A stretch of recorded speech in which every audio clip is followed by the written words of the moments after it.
Bendito domingo de Pascua, domingo de Resurrección.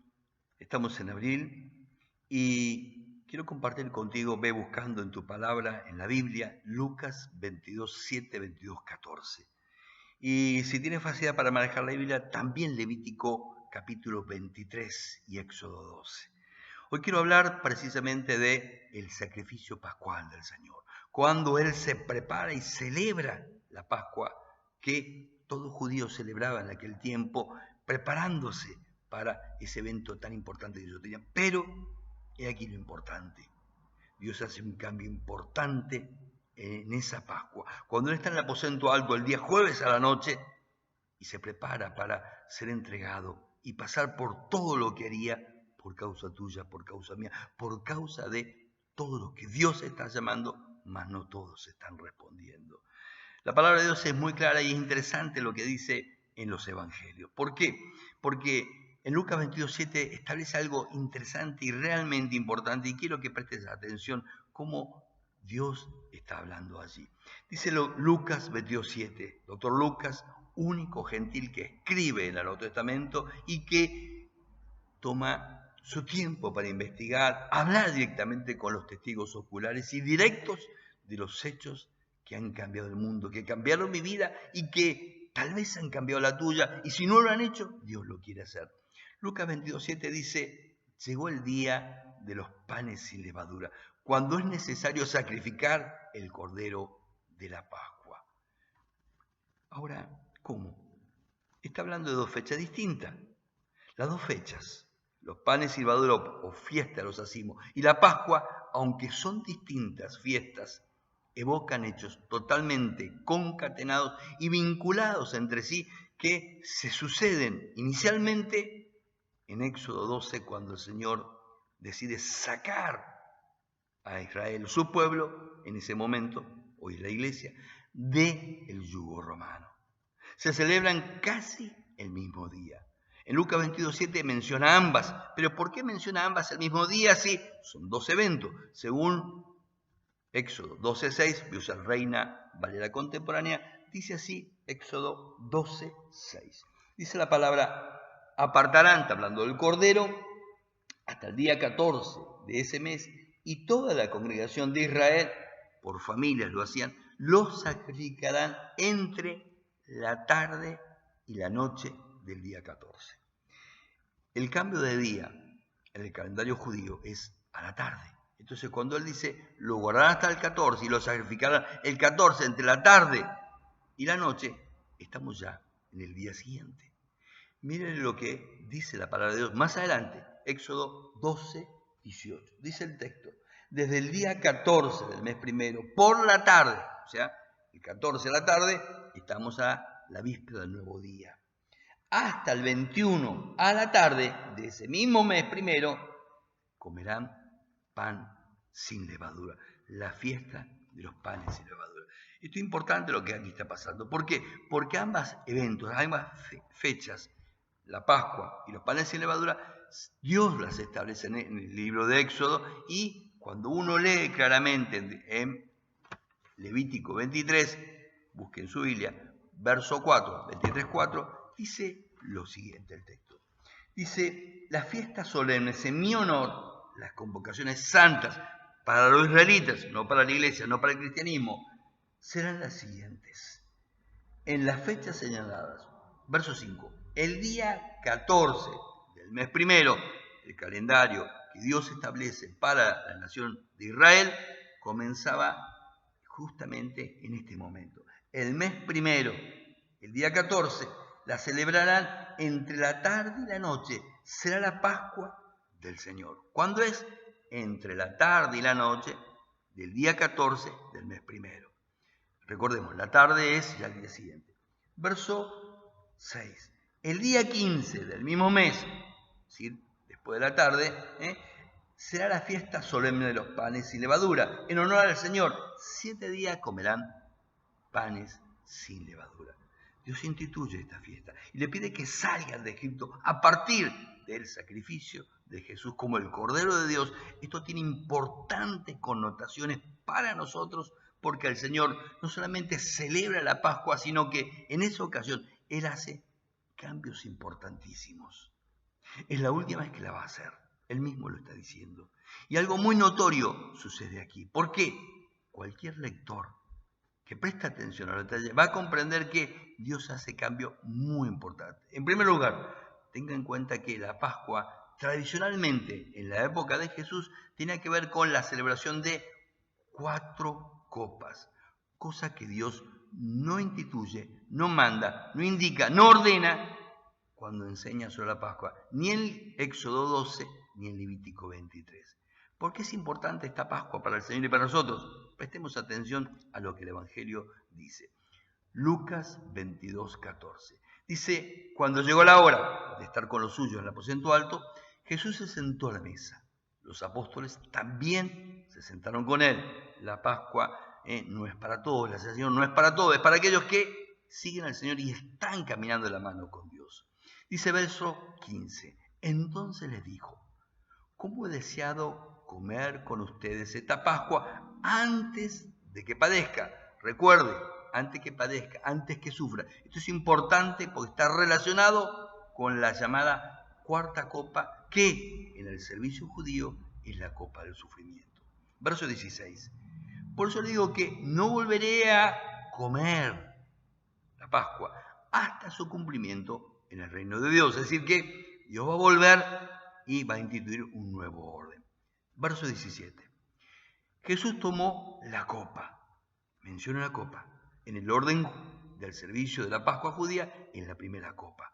Dio gracias y dijo, tomen esto y repártanlo entre ustedes. Está siguiendo el orden que seguía todo judío, cada uno en su casa, porque la Pascua se celebra en los hogares por familias.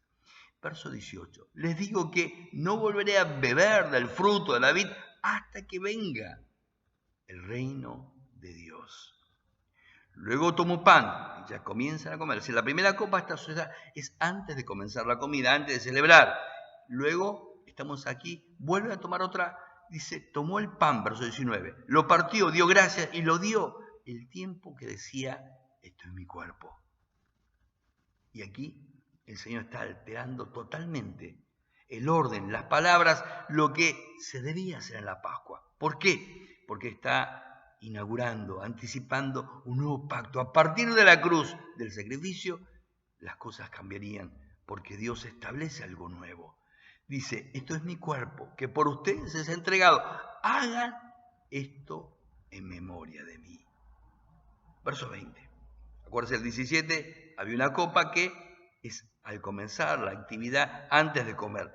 De igual manera, verso 20, después de haber cenado, es decir, esta es una copa, es la tercera, la copa de la redención, como se llama, tomó una copa y le dijo, esta copa, y aquí hay otro cambio más, es el nuevo pacto en mi sangre. No es la sangre del Cordero, es la sangre del Cordero de Dios, que es Jesucristo. Y dice que por ustedes va a ser derramada. Es decir, que es una copa que tiene que ser servida hasta derramarse, porque eso es lo que sucedía en el servicio. La tercera copa tenía la particularidad que cuando se servía tenía que derramarse su contenido.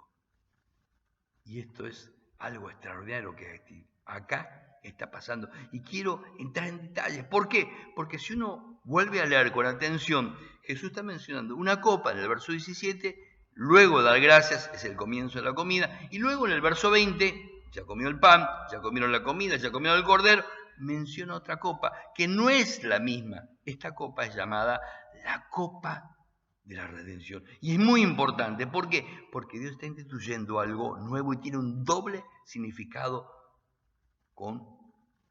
igual que la fiesta de los hacimos o los panes y levadura. Quiero detenerme en este momento antes de volver a las copas. Los panes y levadura estaba íntimamente relacionada con la Pascua. El Señor pide a los hijos de Israel que, mientras aún están en Egipto, salgan rápido. En la actualidad los judíos lo que hacen los días previos a la Pascua es buscar durante una semana antes o 10 días antes cualquier vestigio, rastro de pan, galleta, todo lo que pueda contener levadura, y se limpia la casa, se hace una limpieza. ¿Por qué? Porque en el lenguaje bíblico la levadura es sinónimo del pecado, y el pecado cuando entra fermenta, arruina, leuda y echa a perder las cosas. Y este hecho de leudar, la fiesta de los panes sin levadura, que Dios quiere que seamos pan nuevo, pan en Cristo, pan sin levadura leudada, obedece a dos razones. Por un lado, la histórica. ¿Por qué? Porque esa noche el Señor le va a pedir que salgan rápidamente y tenían que comer con apuro, vestidos, el calzado puesto, no en pijama, no en pantuflas, el calzado puesto, la ropa puesta y el bordón o bastón en la mano, preparados para salir, porque Dios iba a decir, salgan ahora de Egipto. Y eso tiene que ver con lo que va a suceder, porque hay un sentido profético en esto. ¿Por qué profético? Porque no solamente la levadura representa el pecado, sino que hasta el más pequeño pecado afecta nuestra comunión con Dios. La Pascua debía comerse vestidos, calzados, porque la Pascua también apunta al regreso abrupto e inesperado para muchos que el Señor hará en su momento. Éxodo 12:11 dice así: deben comer la Pascua vestidos y calzados, con el bordón en la mano, y comerlo deprisa. Se trata de la Pascua del Señor. El Señor dispone. Cada vez que celebramos la cena del Señor, no solamente nos preparamos, no se trata de estar sin pecado, sino de estar preparado, estar dispuesto para el encuentro con Dios, porque el Señor puede venir en cualquier momento. Y la Pascua, la cena del Señor, y esta Pascua también sirve para que estés preparado, para que revises tu vida y la ajustes a lo que Dios quiere, y de tal manera que si mañana el Señor regresa, estés preparada para su encuentro. O si Él viene a buscarnos, estemos preparados para ese encuentro, dispuestos, la ropa calzada, ceñido el lomo, el entendimiento y viviendo como a Dios le agrada. Volvemos a las 4 copas. ¿De dónde surgen las 4 copas? Si es evidente en Éxodo 12 y en Levítico 23 y en el resto de la Biblia, que Dios nunca dijo, la Pascua tiene que tratarse de 4 copas, como hacían tradicionalmente los judíos, incluso en el tiempo de Jesús.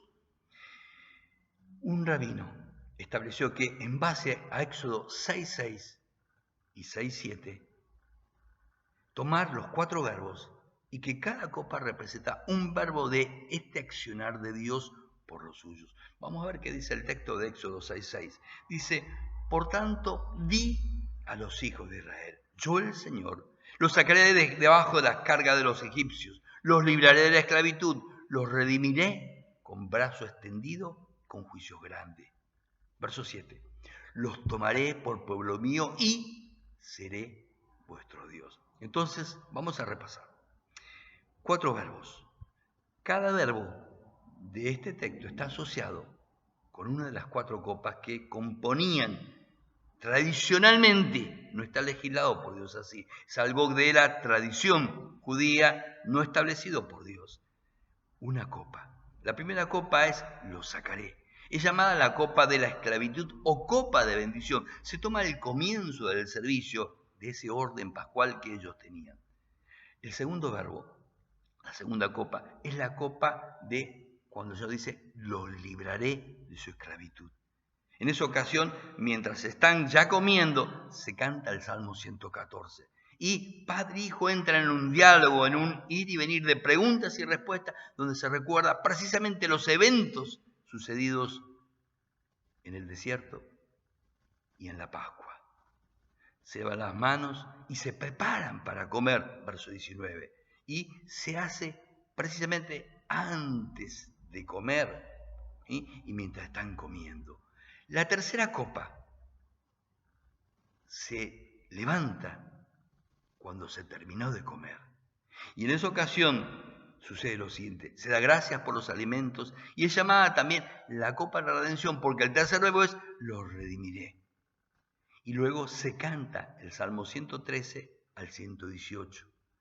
Es lo que hicieron precisamente los discípulos con el Señor. El Señor en este momento interrumpe.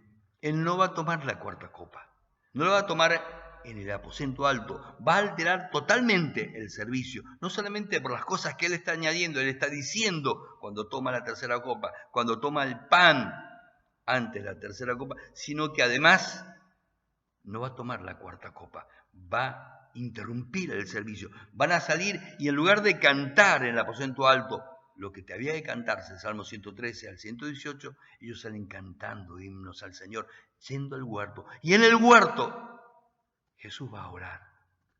¿Y qué va a decir al huerto?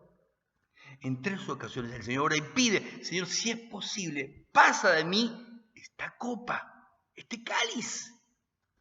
La 4ª copa es la llamada la copa del sufrimiento. La 3ª, de la redención. La 4ª, la copa del sufrimiento. El Señor no la toma en el aposento alto, porque va a llegar, luego de hacer esta oración, va a llegar un contingente, lo va a apresar, se lo va a llevar y el Señor va a pasar por golpes, humillaciones, le van a pegar con el látigo, 39 latigazos, lo van a llevar a la cruz, lo van a maltratar, lo van a comer, lo van a escupir, lo van a blasfemar, lo van a acusar de cosas falsas, lo van a humillar y va a morir. Pero antes de morir, precisamente, dice que antes de decir, como dice Juan 19:30, consumado es, pagado está, el Señor dice, tengo sed, tengo sed. ¿Se acuerda de Lucas 22:15? Cuánto deseado esta Pascua con ustedes antes de sufrir o padecer. La 4ª copa el Señor la toma del momento que es arrestado hasta que antes de expirar en la cruz dice, pagado está. Entonces pide de beber y se cumple la 4ª copa cuando Él sufrió, murió por ti y por mí. Qué tremendo esto. Por eso dice el verso 20, después que hubo cenado, ¿qué hizo? Tomó la 3ª copa, que no es la copa del verso 17, es otra copa, es la copa de la redención. Y allí, esta copa es esencial, el verso 20, es cuando Él enseña el significado de los postes, de la sangre. Pero la sangre, Él no dice la sangre del cordero, dice mi sangre, porque la redención está basada en la sangre del Señor.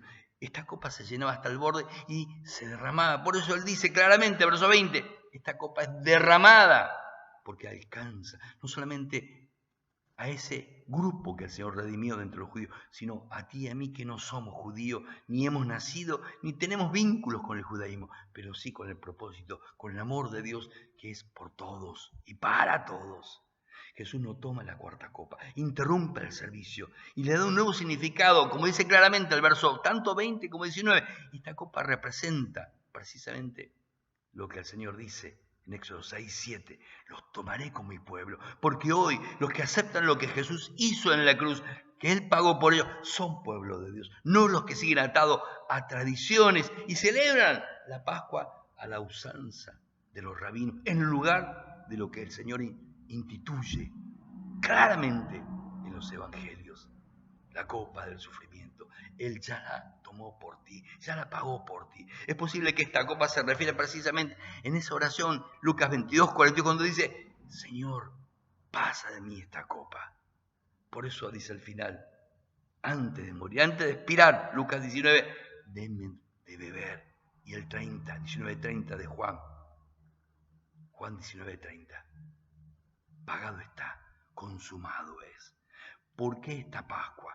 Porque a partir del sacrificio precisamente de Jesús en el madero, en el Calvario, el Padre no va a aceptar ninguna otra ofrenda, ningún otro cordero, ningún otro sacrificio, porque el único sacrificio aceptable por Dios, a partir de que el Verbo se hace carne y viene a morir por nosotros, es solamente el Señor. Por eso Juan, cuando ve a Jesús acercarse, le dice a los suyos, Juan 1:29, he aquí el Cordero de Dios, el único Cordero que pagaría por los pecados del mundo.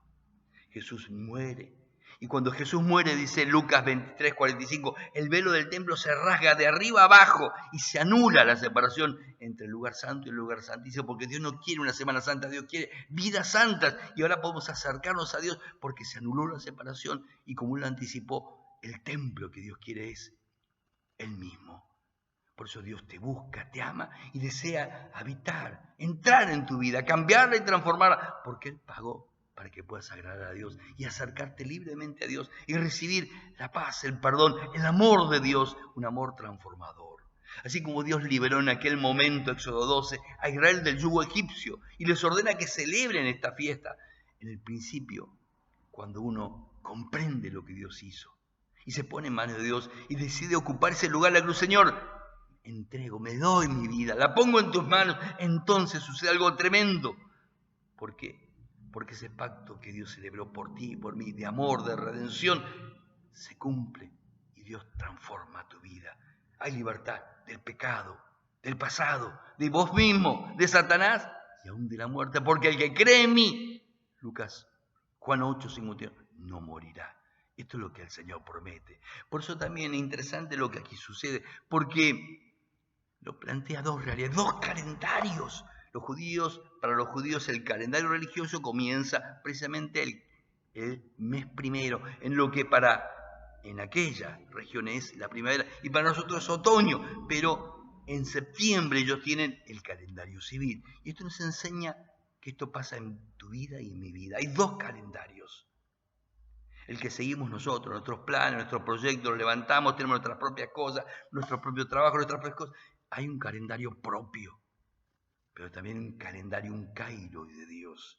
Y no siempre el calendario de Dios para vos y para mí y tu calendario están sincronizados. Muchas veces están desfasados y la Pascua nos permite conciliarlos y tomar en cuenta lo que Dios quiere para vos, lo que Dios quiere para mí.